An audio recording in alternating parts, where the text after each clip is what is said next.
which is Yeah. great. I reckon that'll make us go viral, if anything. Don't shag me off. Only a little bit. How are you? Yeah, good, thanks. How you feeling about it?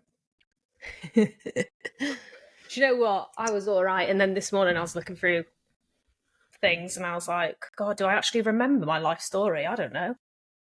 You know, you just like I've not said it out loud, really. No, it's a lot of like internalized things that you probably never said. I know when I did the first one, and John, who like hosted it, was asking me questions. I was like, have I said this out loud before? Have I told people this? Yeah. So it's thank stuff you for that coming like on. literally only you know. Yeah, definitely. Really? So I appreciate the sort of vulnerability of it all, because you know, I think people it is just a chat and it's just a conversation, but obviously there's the added element of like people can see this and hear it. Yeah, I mean, I love podcasts. Have done for. I've probably been listening to them for like 5 years now. So like all of that whole vulnerability side of it, I live for it. I live for it. So yeah, I'm just gonna see what comes out of this. I mean, I don't even know if I'll be any good. So just bear with, please. Well, you know, I mean, I'm like 4 in, so who's saying I'm any good? I think it's just a conversation, innit? And I think we can hold pretty good conversations as conversationalists that we are. Yeah, exactly. Yeah, and I mean, for you, sort of, with your job, being out there is sort of part and parcel of it, isn't it? Like, obviously, if you go on your TikTok and see the sort of views that you've got, mind blowing, by the way. But does that not feel sort of vulnerable in a way? Yeah. Like, the stuff that I put on TikTok, I would never dream of putting on Instagram. It's honestly can I swear? Yeah, you can swear. Okay, there you go. I just said fucking if that makes you feel any better. The shit that I put on there is questionable. But I think this is where we go back to like self-growth. In the past like 4 years, I would have never have been able to put the videos that I put on today back then. Like, too scared of what people think of me, too scared of what the small people, small town syndrome, that's where I used to live in a small town, that's where my mum and dad come from. And I always used to be scared of like people seeing it and like what they think of me and like see my little insecurities I don't like about myself on camera. I mean, I'm not perfect, don't get me wrong, but I have got a lot better with just being like, they don't like me, they don't like me.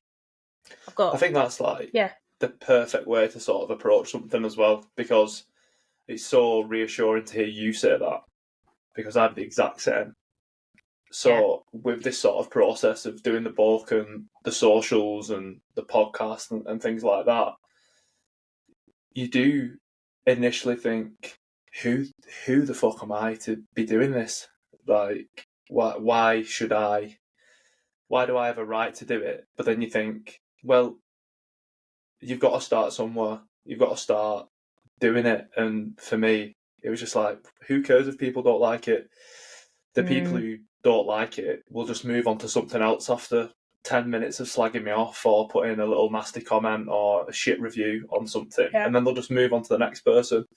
But the people that do care about you, your content, the work that you put into things, they're the ones that, will stick around and sort of lift you up and keep pushing you going on. And like going back to you obviously saying you're from a small town and things like that, if like little Anna could see you now, would it make her head fall off? Ah, God. I think, like, put it out there, I'm nowhere near where I want to be. Okay, so there's like so much that I've got to like learn and get better at and like reach.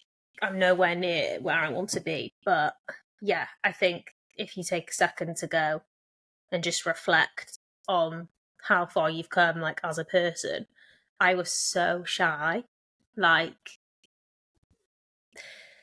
I say I'm like a extroverted introvert, right? Mm-hmm. But when I was younger, I think it was shyness, but it was also like lack of confidence in just like anything. Like, I just feel like I didn't build up.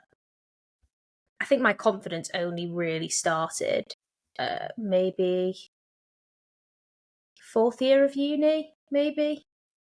And Wow. that's like what, 20, 21, 22? 22.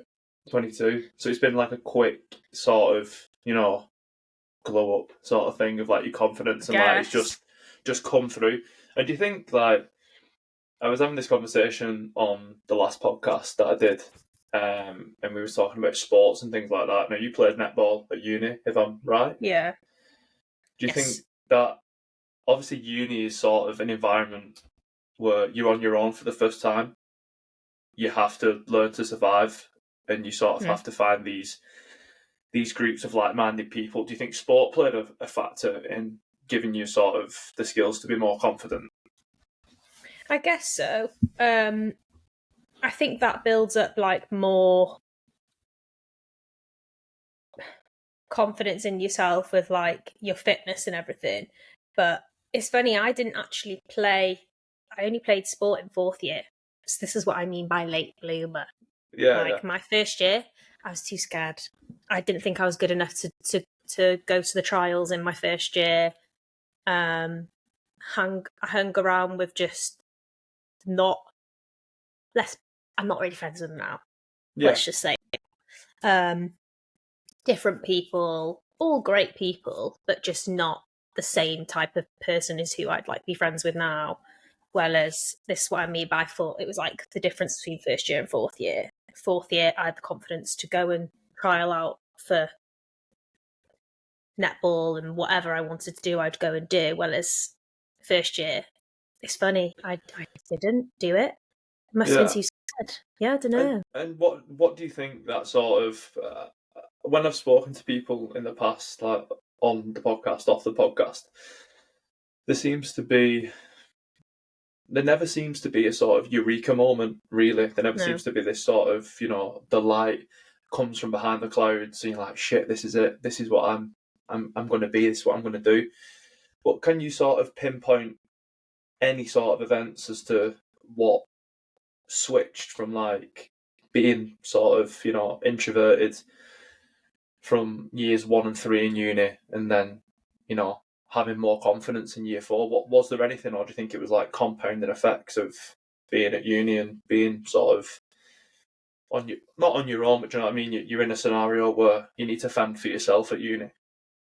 Yeah, I think starting from that first day where I moved to uni, I'm basically talking like uni like this is my whole experience ever. It's really just like a blip in my life, really, isn't it? But it's quite pivotal. First day I moved into halls, I think I cried all week because I was like, this is my life is going to change forever. I just didn't understand it.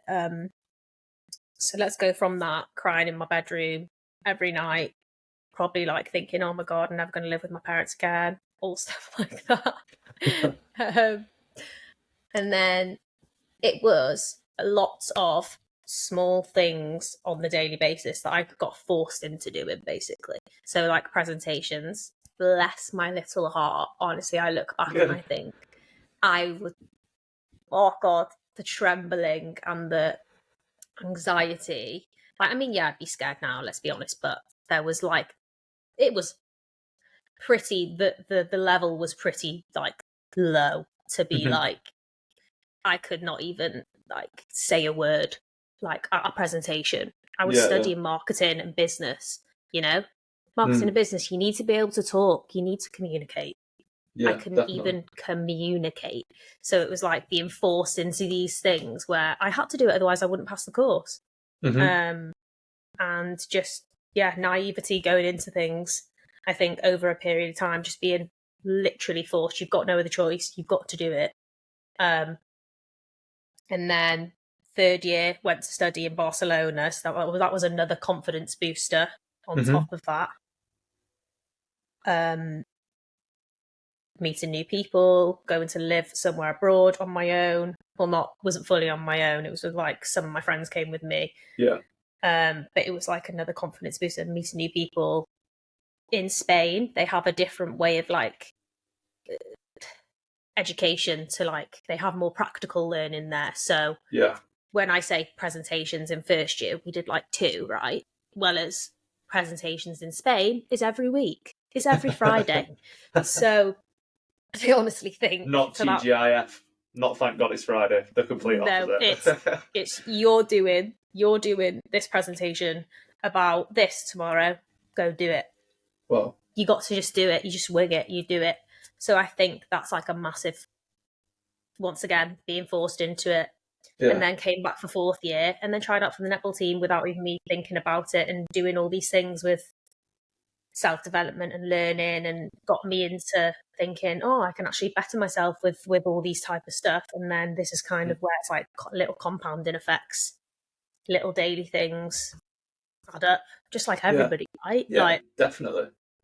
It sounds like resilience. You sort of put yourself in situations where you just needed to develop resilience, and it was not make or break, that's extreme, but in a sense it was, like you said, you needed to learn these skills to pass your course and sort of further yourself. So that's a really cool insight, to be like, putting yourself in the firing line and sink or swim. And I mean, if we look at you now, I mean, you've got these sort of these accounts, and you've got your company account, you've got your personal account and things like that. And your job, I imagine, which by the way, it sounds like the dream job, like content creation with food and things like that, which we'll get into a little bit because I've got some questions about it. But okay. It's to hear where you was to where you are now, and like to put yourself in them situations, like on TikTok, where I mean, you've got videos that have insane numbers. I mean, what are some of the numbers that you have on some of some of your TikToks? Yeah, I mean, I don't really know why, to be some of them really random. Yeah, and even for my clients, I'd say like that's something that I do really well, is like building that brand awareness through like authentic content. That's basically what I specialize in, and I do.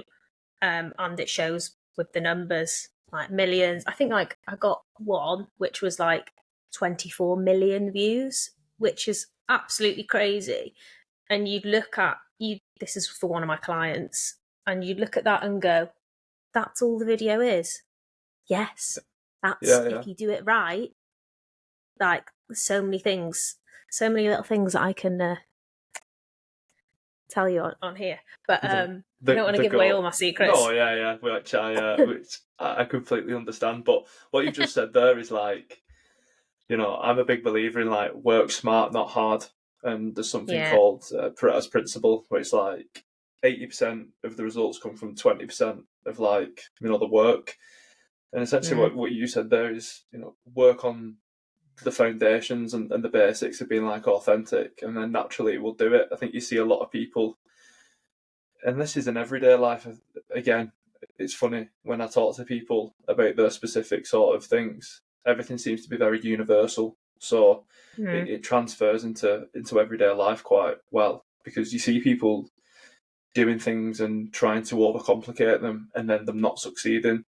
When, like you've just said there, I mean, you got 24 million views on something that was just authentic and real. I mean, 24 million is mental. Does that just? Do you just think like 24 million? Like, imagine if you just could visualize that and just stand it in. I mean, you need a pretty big fucking space to see 24 million people. No. But does it just blow your mind? It's funny. I don't know whether it's just like everybody's their own worst critic, and I just think, yeah, well done, another tick. But it's like, got more fish to fry. Yeah, it's one video. Like, well done, good results, but it's funny. It's not enough. It's like one video. Yeah, I want I want 200 videos that are 30 million or something. Yeah, Do you know what I mean? Just like, there's yeah. just more. You obviously always want more, and there's like milestones that you hit. But I think as long as you do have them days where you sit back and reflect and go, okay, me 4 years ago getting a video for a client that has hit 24 million views, your head would fall off and you'd be like, I'm a legend. Well as well as now I'm like, oh geez, that's good. Nice one. Done it Okay. again. Yeah. Not like done it again. Yeah. But just like, oh my god, okay. How can I keep doing this consistently, like to make sure that this isn't just a one-off? I can't just be like going, yes, okay, done that, and then just feet up. Like I need to then go, okay, what about that video? Why did it go viral? What can I use in like for my advantage for another video next week? It always needs to be. You can't just sit back and go, oh, slay. Yeah, you have to go, okay, no, right, well done, but how can I make my videos better for next week? How can I reach that again? Because it's likely you might not reach it the next week, to be honest. Yeah, and I think with sort of, I want to go a little bit into your job now and a bit more about that. But from what you've just said, then again resonates with me. Is imposter syndrome something that you've come across before, and is it something, if you have, that you feel is something that you might have a little bit like you? For me, when I suffer from imposter syndrome, and if something goes well, I'm a bit like, right, well, I've got to replicate that or do better to prove that I'm not sort of a one-trick pony or a flash in the pan, and that's just imposter syndrome. You know what I mean? And from what do you ever suffer from that? Like, obviously, you see 24 million views and things, and you think, oh, does that the person from prior to year 4 of uni ever creep back in? I think, yeah, I do get imposter syndrome. I think it's funny because I get it more. It's funny because I have obviously been in the industry now for like, let's say 4 years probably. I understand the industry now and like understand competitors, and I understand a lot more than I did when I first started. It was like my naivety that I literally didn't have imposter syndrome it's just, this is why it's funny. Because I was so naive when I started. I was just like, I'm just going to do it. I've got nothing to lose. I'm going to do this. I'm going to do this. Like, don't look stupid, because I didn't hold myself too high. So then I didn't really have imposter syndrome. It was just like, oh, let's just trial it out. Whereas now I get it more than I did back then, which is really funny because I've actually built up so much knowledge and skills now than I did back then. Yet my imposter syndrome still likes to creep in and compare myself to others. Oh, it gets in a bad little cycle. Like, don't get me wrong. It's she's not perfect. She is a mess a lot of the time. But you literally need to talk to yourself. Like, anybody who has their own business or has a job that is really hard and really time consuming and not takes over your life, but yeah, you need to literally have chats with yourself to like sort your head out, because otherwise you can be your own worst enemy. In like, imposter syndrome is basically not giving yourself the validation for like all the work you've done. You still feel like you shouldn't be there. And then it drives you to sort of do more when you don't need to do more, and sort of then, like you said, takes over your life and then creates probably negative connotations and relationships with your work. And so obviously that's brilliant, and I think, you know, loads of people will benefit from hearing that and being like, sometimes you need to step back and sort of look at yourself from the outside in.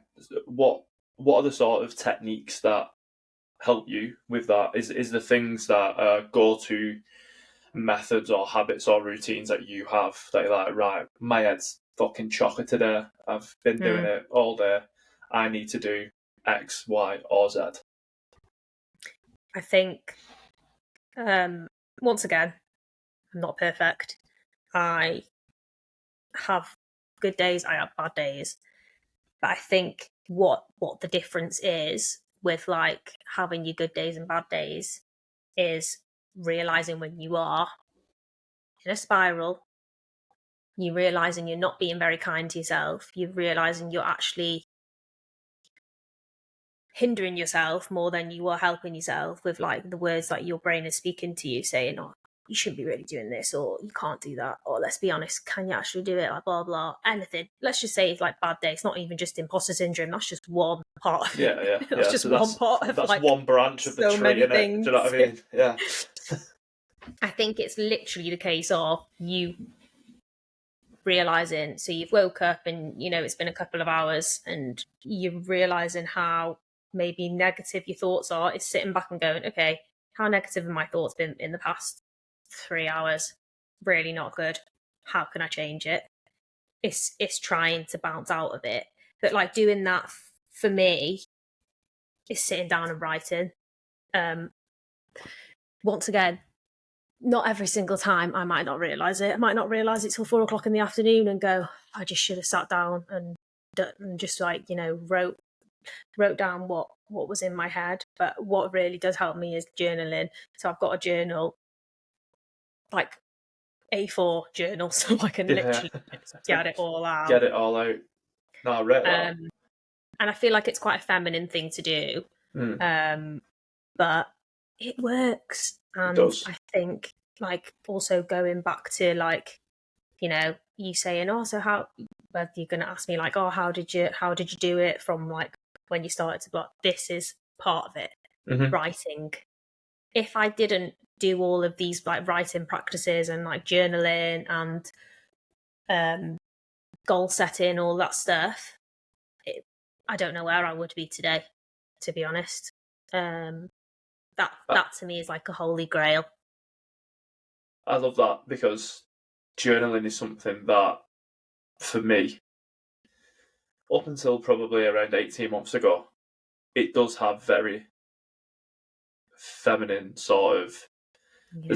There's this perception that it is quite feminine and is my diary pink? Does it have little glittery hearts on the front? Do you know what I mean? That sort of stuff. But when you actually do it, I got myself a burly one, like a leather one, manly one. But when you do it and you do these practices, and gratitude journaling for me is something that is a big part of. I don't do it every day. Again, not perfect, and yeah. But when I do it, and I just set myself 3 things for the day, and as soon as you get to 3, you're like, oh, I have 5, and you just keep going. You're like, oh, and the things that you don't necessarily connect with, the things that sometimes you take for granted, but once you put them onto paper and you realise, you're like, wow, actually, this has been a great exercise. And I had Harry on the last podcast, and he's a sports psychologist, and he was talking about the opposite of that and writing negative thoughts down onto paper and then actually ripping them out, screwing them up, and being like, bye, Felicia, done with you. Yeah, and that sort of relationship of what that can do. And I think journaling is so beneficial, and I think people only need to do it a handful of times to realise that, because for me, I probably do. It's probably more note taking what I do than journaling, thinking about it. It's to get my head is so chaotic. I mean, we know each other. I'm very at a level constantly. You know what I mean? So when there's 30,000 things going around in your head, when you start writing these things down, you free that space up. You release that capacity. You're like, oh, it's there now. I can remove that and then do it. So journaling. I'm glad you said that. I'm glad you said it, because it's good to get sort of validation from other people to be like, yeah, it is. It's so proven. So going back to your job and what you do, and what made you go into that niche of sort of content creation social media manager, that sort of thing, especially around, food and restaurants and that sort of thing. Was that just something you've always been interested in, or was that something like, you just happened to fall across? So I'll try and keep this brief as like a life story, but I feel like if I miss one part of it out, then it doesn't really give the reason. We've got all the time in the world, Matt. Don't worry about it. Let's go. Okay. So A-levels, I don't know if I mentioned before, wasn't really the most academic person in the whole entire world. My mum and dad weren't expecting, bless them, they weren't expecting big things. Let's be honest. So it was almost like a good thing at the same time, though I wasn't like expecting, I didn't put too much pressure on myself because I wasn't really expecting miracles. Yeah. Yeah. But do you know what? It works. It's perfect, isn't it? Yeah. So don't hold yourself too high and, you'll get there in the end. But yeah, anyway, so A-levels, sat down with my mum and thinking, right, do you want to go to uni? Yes, okay. Because I feel like my mum was like, you need it. If you're confident, it will be good for you. And it was more just like you just go to uni just to have the experience and grow as a person. But little did I know, I actually... Legend, thanks, Mom. We were like, hey, you don't really like maths, you don't really like science, you're not into that. But then the one thing I really did like is there was this one course in school which was like an art course, not an arty person. So I knew I was creative, but not creative like arty. It was a different type of creative. And it was like you build your own brand. But like, yes, in a way it was like an art subject. Anyway, I really liked that. So Mum was like, oh, what about marketing? And I was like, yeah, go on then, let's give it a go. So applied. I did actually get okay GCSEs. It was just all very like CB, maybe like the odd A. So it was great. I wasn't absolutely dumb, but it was like there was nothing special. And then obviously went to uni, studied marketing, really enjoyed it. Always been obsessed with social media, to be honest. But I thought it was just more of like because every girl is obsessed with social media. My friends always used to send me their pictures, as in, like selfies, and like on Instagram, they'd be like, oh, I'm going to upload this in myself. Anna, can you edit it, please? So I was that person in like the friendship group that they'd send. So like before I'd even started doing this, I think I was like practicing to do it without me even thinking. Yeah. So I'd be like, yeah, cool, and I'd just do it in my own time. Not that I had other things to do, but I'd just sit there and just edit them. It would literally sometimes take me like 30 minutes to edit this perfect picture so then they can put it on their Instagram. So then there was that. Always kind of used to like screenshot pictures of landscapes, and I'd like edit them in my own time just because it was just fun to do. Didn't think much of it. And then uni came to an end, lockdown hit. I moved home back to the small village from where my mum and dad live. Hadn't lived there since I was 18, so it was a big shock and a big difference, especially after going to Spain and coming back and having the best 4 years ever. And then, boom, lockdown, moved back in with my parents, no job after uni. Yeah. Oh, it was a great time. Yeah. But the one good thing is my siblings moved back as well. So like my sister, who is like my bestie, well, my two sisters are my besties, but my other sister's 2 years older than me, Liddy, she ended up moving home as well because we both went to uni at the same time, even though she's 2 years older. So we both moved home together, and we were like, oh, this is a bit rubbish, isn't it? But oh well, let's just try and make the most of it. And then, yeah, like I said, lockdown hit. We both really enjoyed making food. So this is where it all started. We always used to like taking pictures of food, and I've been doing that for years anyway, as in just like taking pictures of my meals and stuff. It was just like fun. But then we were very much into our fitness.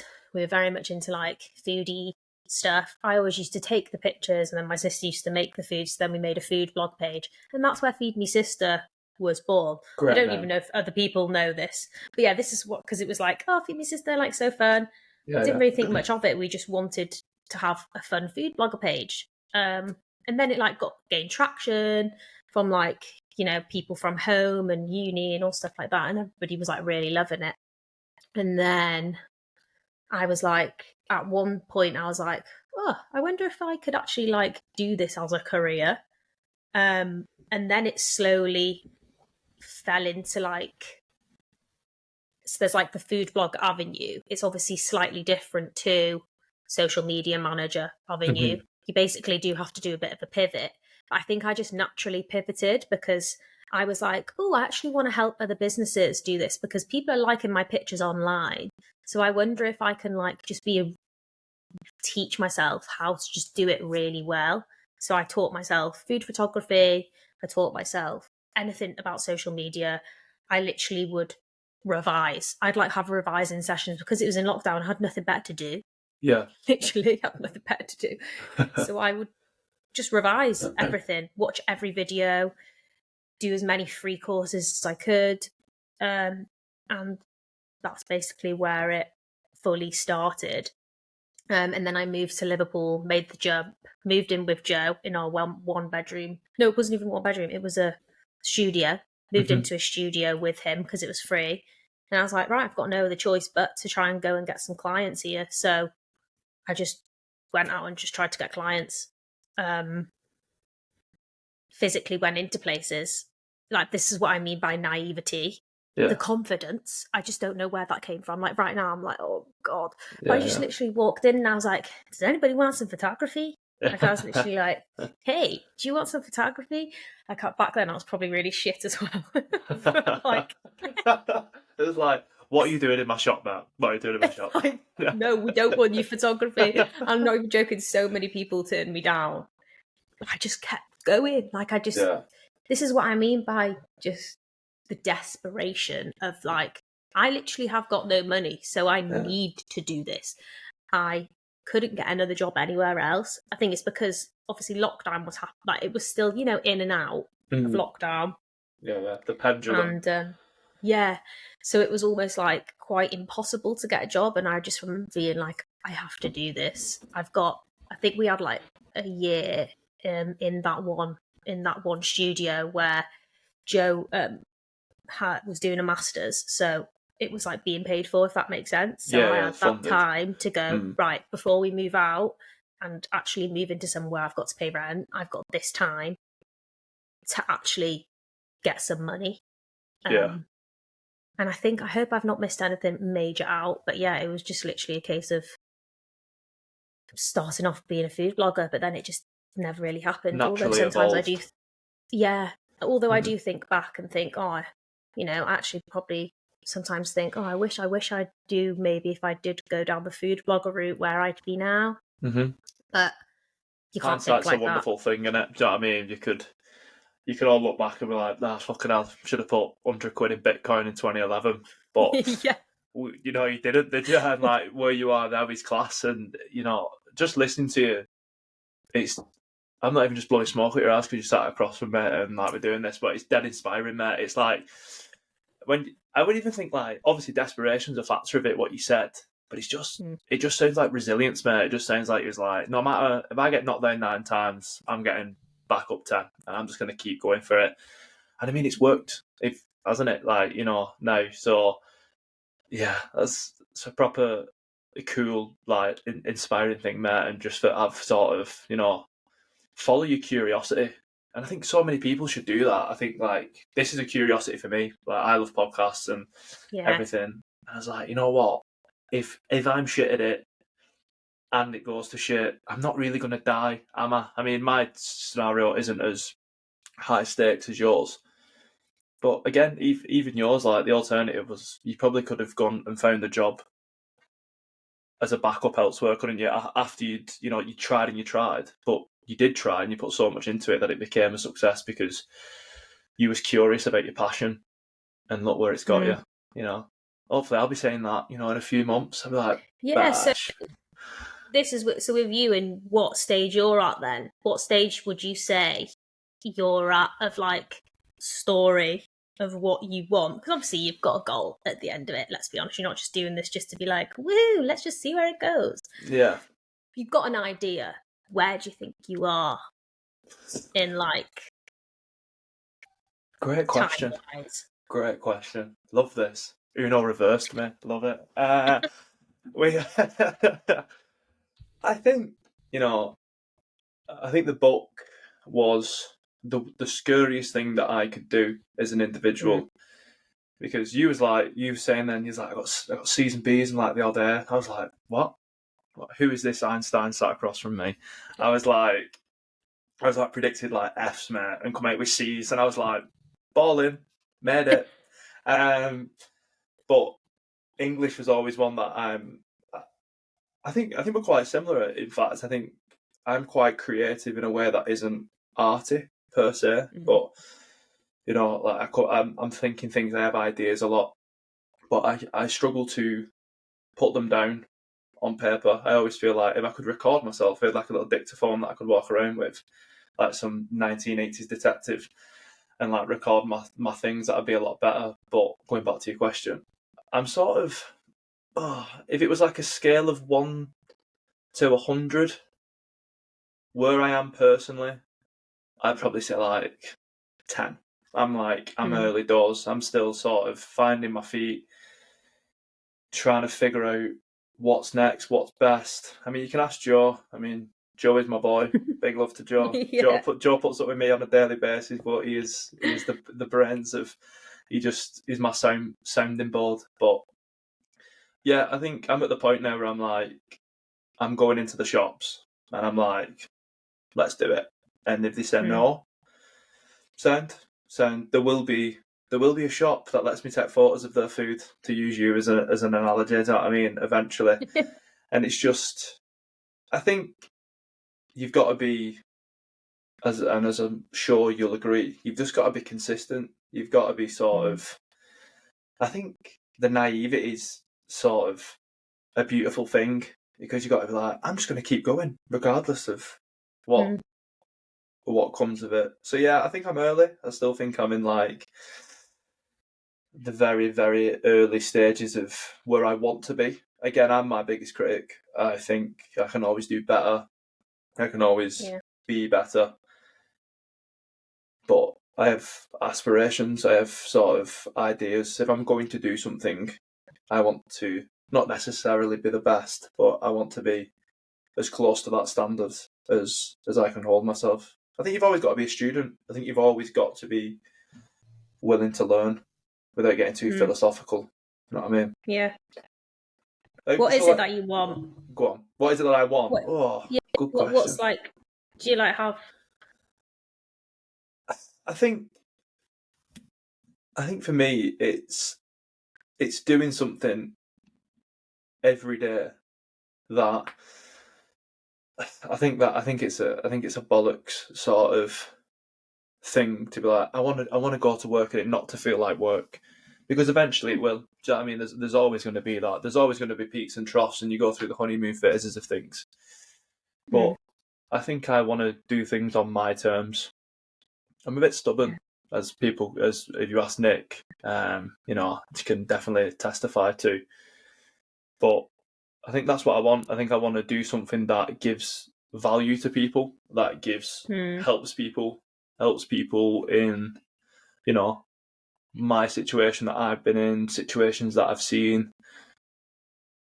If I could make, a living out of helping people, that'd be, what I probably want. And I think that's why I've got like the avenues of being a personal trainer, coaching, this sort of thing, and naturally I've come to this point of sort of combining my passions and just being, again, similar to yourself, being curious about my passions and thinking, can I make a living out of this? Can I do something with this? I'm a massive reader, proper little bookworm, love podcasts, love self-development, health and well-being. So, just to sort of, for lack of a better phrase, if you throw enough shit, some will stick. So true. It is, isn't it? So I think that, for me, the book, and why I brought that up is, I did the worst thing first. As what probably felt like you walking into a shop and being like, I'm here, hire me. I can imagine for you talking about your previous experience, that was probably really daunting. And for me, that was the book. That was me walking into the shops, like I said. So everything now from that point on is, in theory, shouldn't be as hard. Yeah. Shouldn't be as daunting. Because I'm an absolute gobshite. I can talk for England. So in theory, a podcast is easy. Proper easy. Yeah. But yeah, great question. Love that. Thanks. I just wanted to know. It's a space that I also really hold very dearly to my heart, because it is what, I think, no matter what industry you work in, self-development is in there too. Like, without self-development, I wouldn't be the person you are. Exactly. And I think I'm exactly the same. I sometimes think, what would happen if I never picked up that first book? Like, so I only started reading for pleasure. Pleasure? Not the right word? That sounds gross. But you know what I mean? Like, at like 17, 16, 17, around then. And I only did it because my mates did it.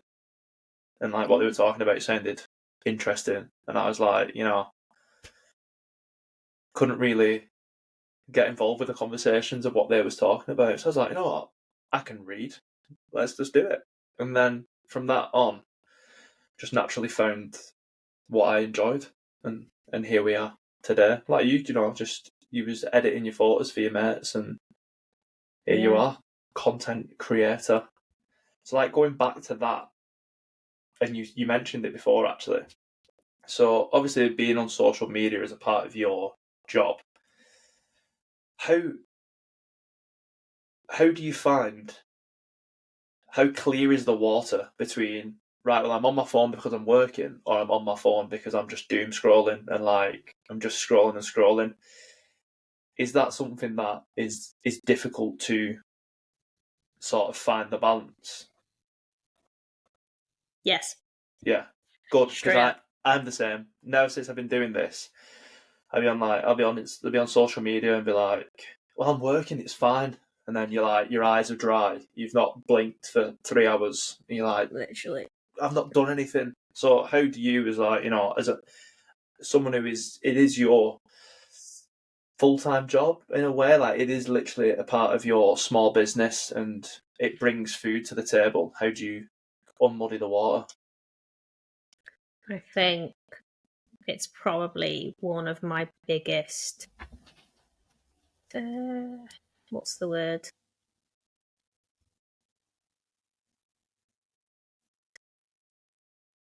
Problems? Struggles? Like struggles. Is it like a conflict? Because you don't notice enough on a daily basis until maybe somebody else tells you.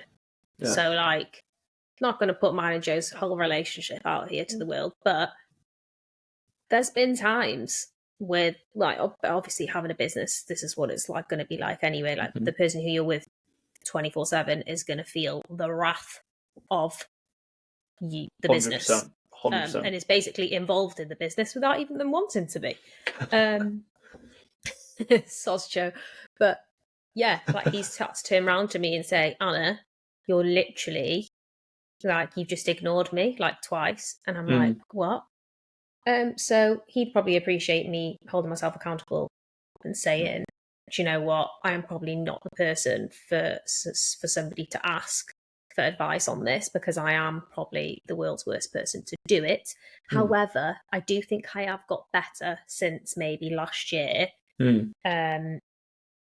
When, so I realised it, and there have just been like a couple of things I've maybe put in place that I do to stop myself from scrolling endlessly. But don't get me wrong, the scrolling endlessly also plays a massive part in success online, because I need to be literally saving these things. As soon as I see it, save it. That's a good idea. It's all I'm thinking. So even when it does look like I am endlessly scrolling, I am always thinking, that's a good idea. I'll take that. Even on weekends when I'm scrolling, just looking through Instagram, I'm always thinking. It's always there. So it's a blessing and a curse, I think. But I think it's, for me, the muddy water, the most dangerous muddy water is, once again, it's to do with business. It's not necessarily just like mindlessly scrolling. It's me comparing myself to other people in my industry going, oh, I'm not there yet. Or, oh, I mustn't be good enough because they're getting these results and I'm not. Yeah. That's the dangerous muddy water for me. And this is the whole thing about, okay, get off your phone, talk to yourself. Like, I literally sometimes have to get up, talk to myself in the mirror and go, you're fucking fine. Like, literally, the mirror's here. You're fucking fine. You're okay. And you're doing so well. And you need to stop being so horrible to yourself right now. Like, self-talk's so important.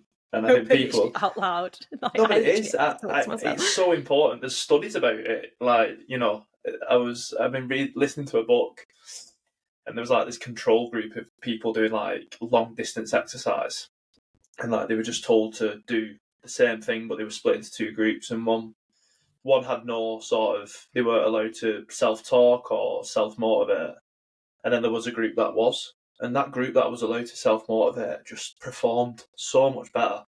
And like, my self-talk's pretty negative. So I'm in the gym, I'm like, do better, you fucking slow, unfit. But that is what I need. I know that's what I need.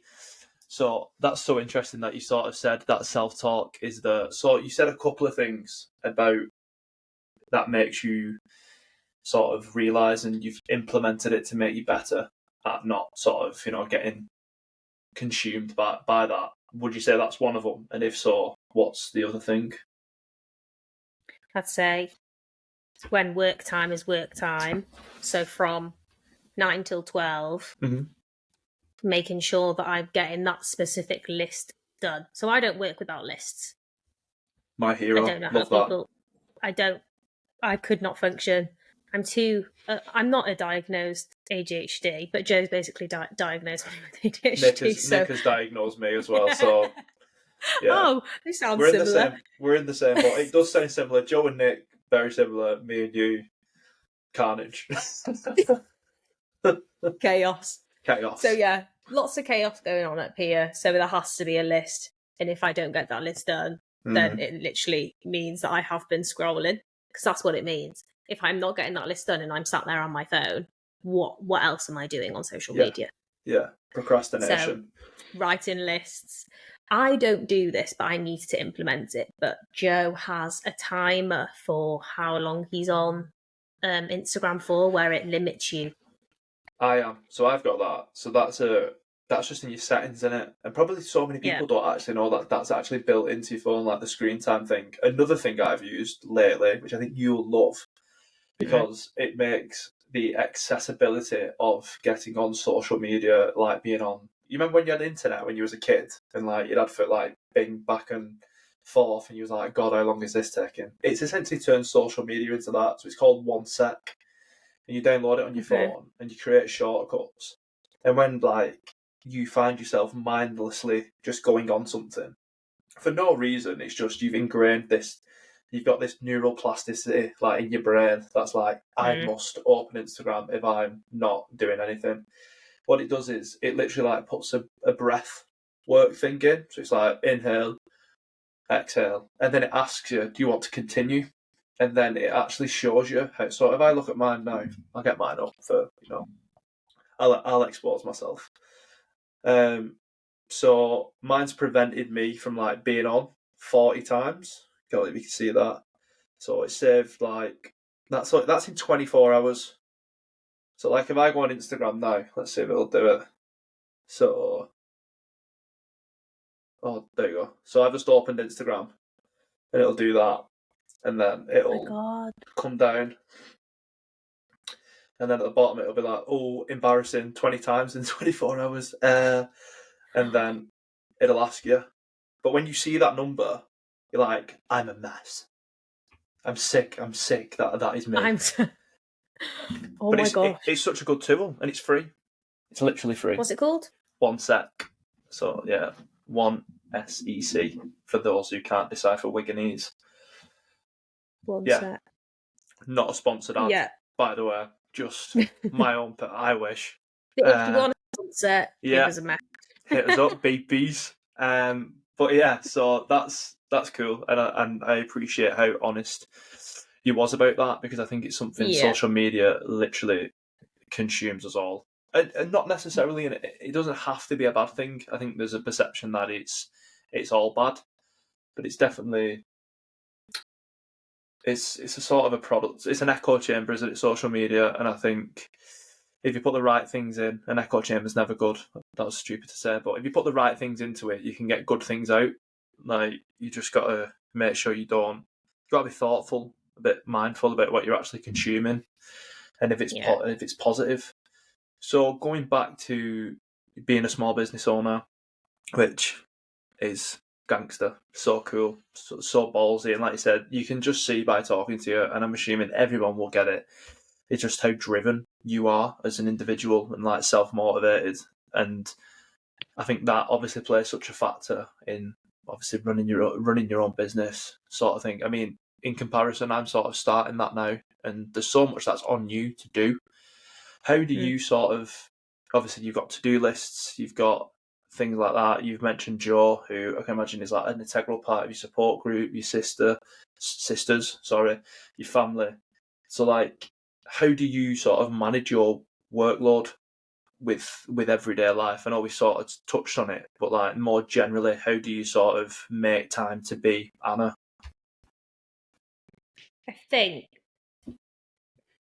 the way that my weeks look, I try and do it in a way where I'm trying to live also, as well as like work.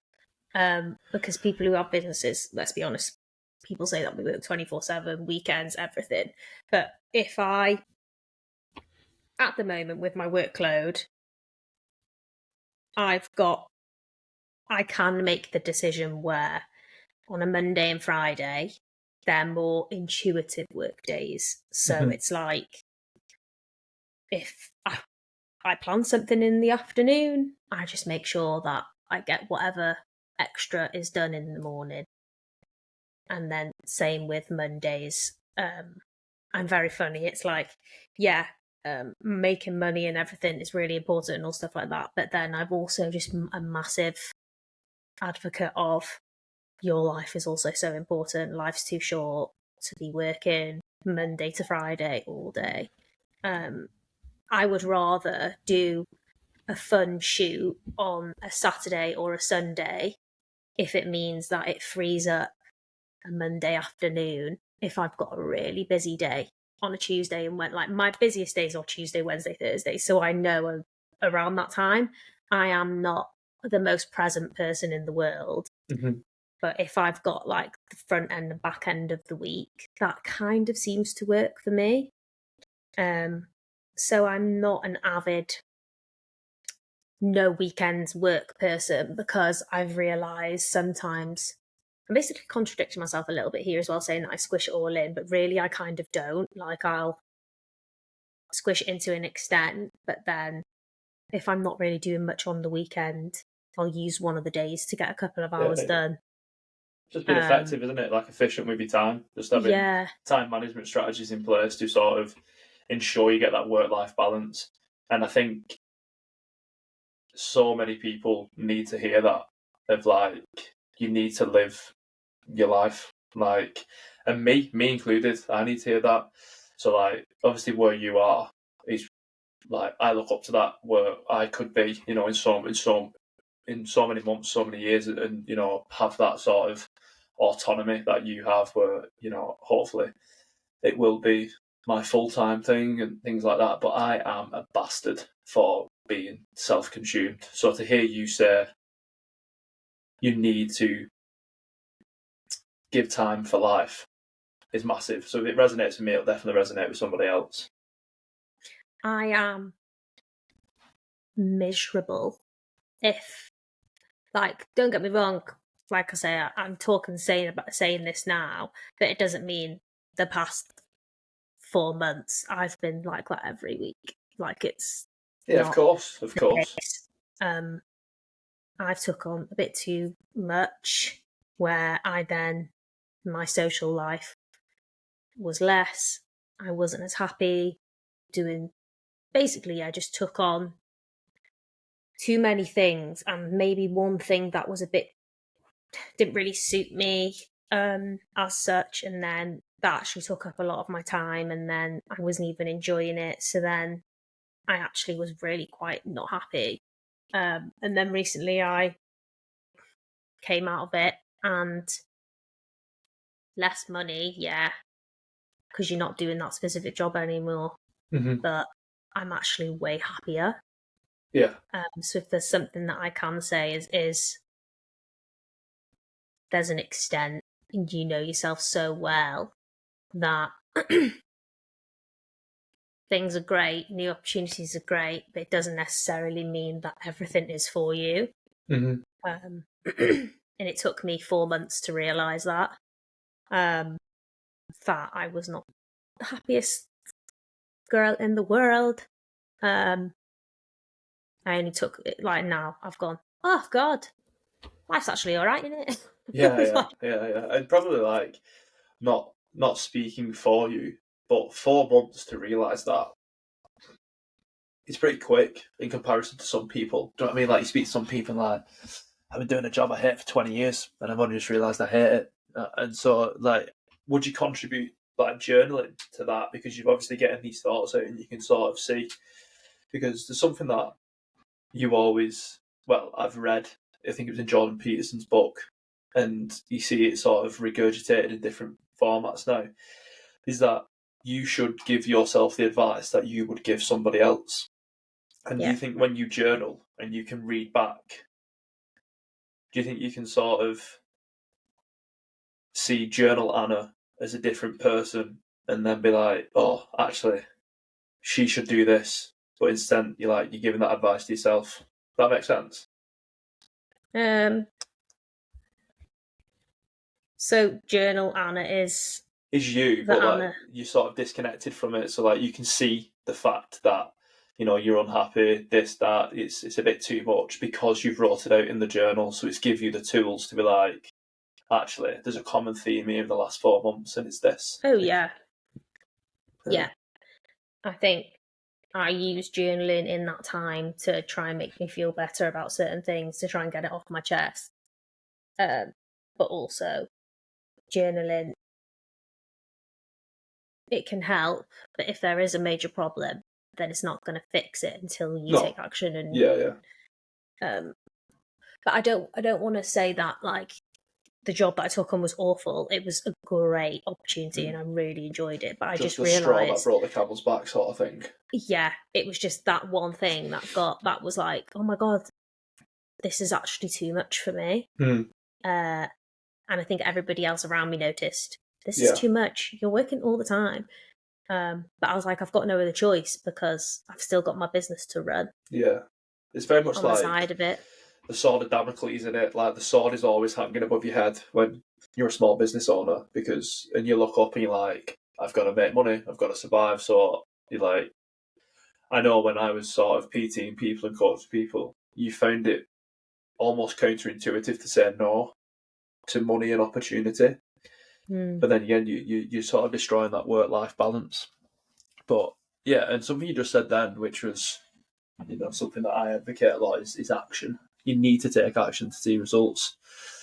So I think it's good that you mentioned that. Obviously, these tools that you can use, like journaling, you know, reading, listening to podcasts, doing all these exercises and methods are great in principle, but without action, ultimately they're redundant, aren't they? Yeah. I think that's like manifestation stuff, which you can listen to. A lot of it is bullshit. Yeah. Like, if you actually want to change your life, there's like literally people that could say that has massively contributed to my success. Like Robin Sharma, Dr. Joe Dispenza, this girl called Mimi Bouchard, who I've listened to literally from the start. Like, obviously Stephen Bartlett's another one.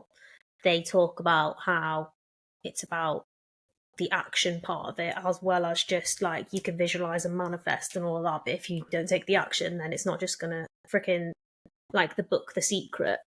I don't know if you heard of that. Yes. That's about like, is it the law of attraction and all stuff like that? Yeah. And the fact that if you you think it enough, it'll happen. But which to an extent, yes, but you've got to be that person as well, and to be that person means you're like a living being, making choices every day, taking action every day. 100%, 100%. And I think you've sort of hit the nail on the head there. That you are sort of a product of your environment, and that comes down to your social environment, so the people you spend your time with, your sort of close-knit community, the people that are around you, like you've mentioned, the people close to you and how much of an impact they have in their life. I have that as well. But again, it's things like probably your educational environment. What are you consuming? Going back to the content you consume. If you listen to the same 5 people for 5 years, it's likely that you're going to become a product of the sort of ideology. Is that the right word? Yeah. Methods, sort of things like that. So again, you've got to be mindful, and obviously people think that being mindful has sort of like hippie and free love, or like you got to sit and meditate, which is a part of it. Don't get me wrong, people find the mindfulness through that, but mindfulness is just being in the present moment and understanding yourself.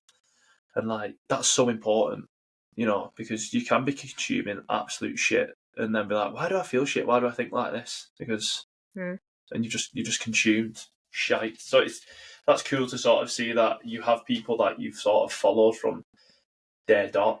So were they there before you took the leap, or were they there as you took the leap? Before. I'd say Robin Sharma was the person who started everything. 5 a.m. Club, shout out. Literally, that was like the first, but like, was it maybe the second self-development book I like ever read? And then I was obsessed with getting to know yourself so well. Yeah. That you can literally take on anything in your life and deal with anything. But yeah, don't get me wrong. Like, I don't practice everything that he says or has. Like, literally, I today I'm probably the worst I've ever been at like doing that. But it's there. Yeah, I know that when I need to, I will. 100%. It's a great book, and I think people get put off it because they see 5 a.m. They're like, I'm not fucking getting up at 5 a.m. But it's not that. There's so much in it, isn't there? Like, it's honestly one of the most well-written books that I've ever read, because it's just it's so unique in it's just unique. Like, you can't really describe what it is. It's not like any other self-help book I've ever read, and the story aspect of it is just brilliant. I would, as it probably sounds like you would, recommend it massively. It's class on Audible as well. If you've read it, it's so good on Audible. It's so good. Is it? I need to do that. Yeah. Because I used to listen to, I think I've listened to all of his podcasts now, because I don't think he records anymore, but yeah, he's like God, isn't he? He's a lot. Yeah. It's a lot. Like, if you're like extreme follower of him, you could say like your life is like crazy, but it's good to, the little nitpicks that you take from him is like, can change your life. And it's having the maturity to be able to do that, isn't it? And sort of be able to filter what's relevant for you. Because I suppose you could consume the content of anybody and try and apply the practices as full on, but it just doesn't. Square peg, circle hole sometimes, isn't it? Some of the things he said just do not apply to me or won't apply to me, but that doesn't mean that I can't take things away from it. It's having that open-mindedness and going back to, again, a massive thing that we've talked about a few times is that self-development and being open to progress and sort of become a different version of what you was prior. So going into that, this is I've asked this question every time now. Well, one of two questions. I'll ask you the other one as well. As a sort of, from a small business owner's perspective, what would be like the top three routines or habits that you'd advise everyday people or people in similar positions to you that they could implement from your experience? So like physical habits, then there's like maybe a couple which are like mental habits that I just think you have to do, otherwise you literally will give up. Yeah. I'll say the most important like mental habit for me is the bounce back method. Like literally, if you, no matter how successful you are, this is what I've learned. No matter how successful you are in any industry or any business, being an entrepreneur or whatever, you're always going to have failures. You're always going to have people who maybe don't want to work with you. You're going to have people who choose other people over you. You're going to have that. Even if you're the best in the industry, let's say, you're always going to have that. There's always going to be failures. You're going to have successes too, but it's making sure that them failures don't affect you so much that you, I mean, yeah, maybe you should give up if it's not right for you, but like you have to bounce back. That is a bounce back rate is so important. Like, I'm not even joking. Like, I've been through times where, like, literally in the past like 2 weeks, where I thought, am I gonna fucking carry on doing this? Because all of these stuff just are happening that are telling me otherwise. Yeah. Is this a sign from the universe? Like, maybe I shouldn't do this anymore. Or yeah, and it's going, okay, take an hour, bounce back. And then obviously there's habits that can help you bounce back. But like, if I was to sit and rot every single time something happened where it's classed as a failure, oh my God, I would be back at my parents' house probably. Because hiding in the box room at the back. Yeah. Failure is so integral to success. It's literally not sunshine and rainbows. That's what I'm going to tell you. It's you have to set them expectations. Yeah. So I think number one out of everything is bounce back rate. I'd say physical things in the morning is what you do in the morning will set the rest of your day, without a doubt. As soon as you wake up, make your bed. If I don't make my bed, I feel like my life isn't together. Don't get me wrong, on my bad days maybe I won't do it, but that's when I notice, okay, you're not yourself today. So waking up, making your bed, obviously all of these things that I'm saying I know are the best for you, but it doesn't necessarily mean you're perfect and you do it 24/7. Oh yeah, it's of course. Like eating well, sleeping well, making your bed in the morning. Every single time I wake up and I've done what I need to do, I'll always try and make a list for the day to try and give me motivation, because working on your own can sometimes be a little bit like, some days you can just be like, there's no motivation there because no one else is going to hold you accountable, just you. Yeah. Do you suffer from like cabin fever as well when you're on your own? Oh yeah. I think I'm a different person in summer, well as in winter. That's like my hardest time, where I'm like, if I'm in, it's freezing outside, there's no point me really walking to a cafe because I'll just end up spending money anyway. So I may as well just sit and smash out some work here. But then you get cabin fever. You've maybe not seen anybody in a couple of days. That's also why it's good to get outside. Not like I do it all the time. Don't get me wrong. I'm exactly the same. Waking up and getting outside is like the best thing. Like this morning, I've done that. I'm like a human Great Dane, mate. I'm just like, I need fresh air and just run around and not be like constricted. Obviously, it's different in sort of an office environment because you can sort of socialise. I know from experience, Nick obviously works from home. and sometimes when I get in, she just has it all built up. You know what I mean? To speak because it's been there. And like I'm like that with energy. So like if I've like when I found in my old job where I just sat by a desk all day every day, I'd come out and I'd have like an hour after I was just like resonating. I was like, wah, and then I'd just crash. But I found that like if I took walks and made 18 brews a day and like so I could get up and move about, it actually helped me sort of maintain my psyche and not sort of get that cabin fever. Yeah. So is there any? Yeah, Go on, sorry. No, yeah, just literally agreeing with that. I think if you know that you are working from home all day, make a time where you've got to look forward to something. That to me is like, okay, so I'm getting ready for this. Mm-hmm. I'm going to make a video today that I'm going to be in, so I'm going to make myself look presentable to make myself feel good. And that too is like a must. A non-negotiable. In the morning. Yeah. So you don't feel like a bag of shit when you're like working from home. Yeah. You need to make sure you get changed, do all of just the things that you know are going to make you feel good in the morning. So then when you've done it all, you're like, I'm ready. You've set the foundation for the day then, haven't you? Like, you've got a strong foundation. Your house is not built on sand. You know that. Yeah.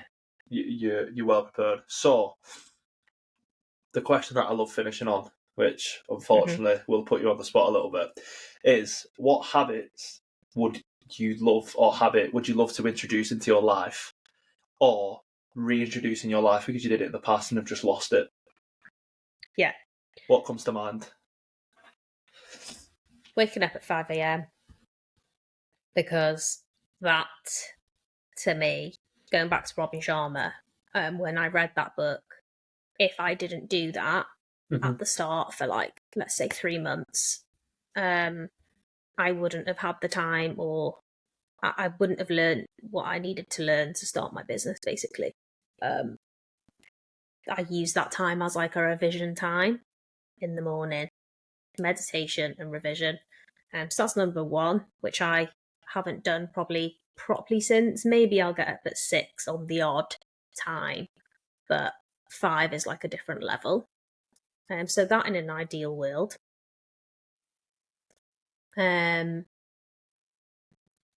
Meditation, definitely. I was doing that around that time as well. I really got to know myself so well, where I was like... So it's like a habit stack then, isn't it? Like they're almost... Yeah, they're almost like intrinsic together. They just go hand in hand, them sort of things. The 5 a.m. one's so interesting because looking back at like myself and seeing when I would say I was most optimal as a person was when I was getting up at 5 o'clock every day, training at 6, be on, have a shower, and like the hardest thing I had to do that day was done by 7:30. And I was like, shit up. That is, wow. The day is going to be a piece of piss.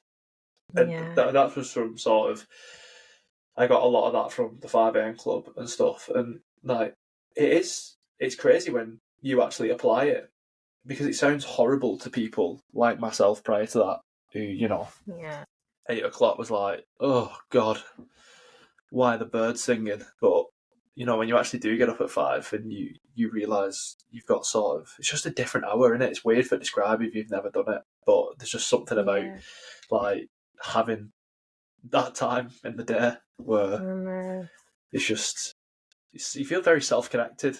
Even when I was driving to the gym or Nick was driving us to the gym and I'd be like nodding off a little bit, I'd still feel good about being up. I'd feel like, God, that's a solid foundation. Like, that's a big tick. Is that what you feel like when you do it? Yeah, I feel it's easier in summer. Yeah. For sure. And I feel like my body naturally starts to wake up even earlier and earlier and earlier. So, I mean, it won't be 5 a.m, but I think 6 a.m. is just as good. Yeah.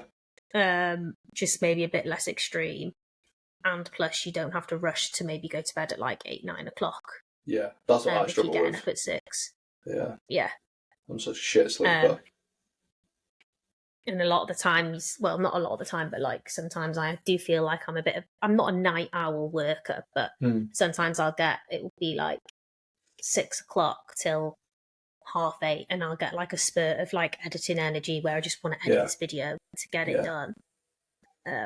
That's probably undiagnosed ADHD in you though, because I'm the exact the same. I'm like, but I am a night owl. I'm like brushing my teeth at 10. I'm like, what can I do? And I'm like, he's like, you should probably go to bed. I'm like, no, what I'm going to do is I'm going to go and do all my meal prep, and then I'm sorted then. But I've had to sort of regress that and be like, no, manage it, be efficient with it, and sort of try and put it elsewhere. So, thank you very much. We've done an hour and 15 minutes, which has flown by, as it always does. And I've had it was great. A really good time. And it was your story's class, Matt. You've definitely shown a lot of people about how resilience has a factor, how, you know, being self-motivated, being curious and just taking a leap, and being kind to yourself as well, which I think is such an important thing. So thank you very much for joining me, giving me the opportunity to have this chat with you, because it's been really beneficial for myself and I've enjoyed it a lot. But before we go, do you want to give yourself a little shameless self-plug and just go for it? Tell people where they can find you, a bit about yourself, and yeah. Oh, thank you so much. That's really nice. I really enjoyed that as well. And yeah, I mean, first ever podcast. Smashed Thanks it. for having me on. You as a natural. Oh, thanks. Although I'll probably listen to it back and be mean about myself. But yeah, but like peel your skin off, because that's what I'm like. I'm like, oh, is that what I actually sound like? Oh, no. No, we're being kind. But yeah, thank you so much for having me on. It's a pleasure. So Instagram is where I live a lot of the time. So at Feed Me Sister on Instagram, instead of sister with an ER, it's sister. So Feed Me Sister. I will put the link in the description as well. Thank you. And then TikTok is Anna Hughes Life. That's my personal account. If you just want to see some lols, there's lots of funny Joe's things on lovely there. bald head. Yeah, basically. So that's like just all the random stuff. Yeah. Yeah, basically. And then I've got a website, feedmesister.com. So that's also my website, which has got all my services on. So if you need help with marketing, holla at me. Love it. Thank you very much. Thank you. I'll speak to you soon. Take it easy. Thanks, Jack. Bye. Yeah.